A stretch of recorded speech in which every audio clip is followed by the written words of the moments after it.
प्रभाग क्रमांक 6 मधील राष्ट्रवादी काँग्रेस अजित पवार गट उमेदवार आझम काझी यांच्या हद्दपारीच्या आदेशाला न्यायालयाची स्थगिती।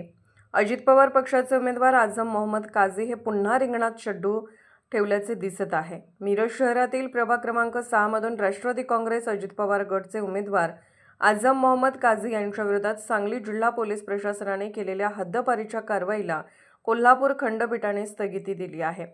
या निर्णयामुळे प्रभाग क्रमांक 6 मधील राजकीय वातावरण पुन्हा एकदा तापले असून काझी समर्थकांमध्ये आनंदाचे व उत्साहाचे वातावरण निर्माण झाले आहे।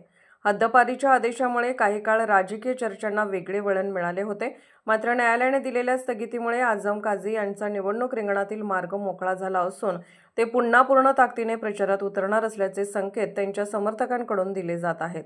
या निर्णयानंतर काझी समर्थकांनी जल्लोष साजरा केला असून विरोधकांमध्ये मात्र चिंतेचे वातावरण पसरल्याचे दिसून येत आहे। निवडणुकीच्या पार्श्वभूमीवर आझम काझी यांची राजकीय ताकद अधिक वाढल्याचे चित्र असून न्यायालयीन प्रक्रियेतून विजय मिळवून त्यांनी आपली बाजू भक्कमपणे मांडल्याचे समर्थकांचे मत आहे। प्रभाग क्रमांक 6 मध्ये आता पुन्हा एकदा जोरदार राजकीय हालचालींना वेग आला असून आझम काझी यांची उमेदवारी अधिक मजबूत झाल्याचे मानले जात आहे।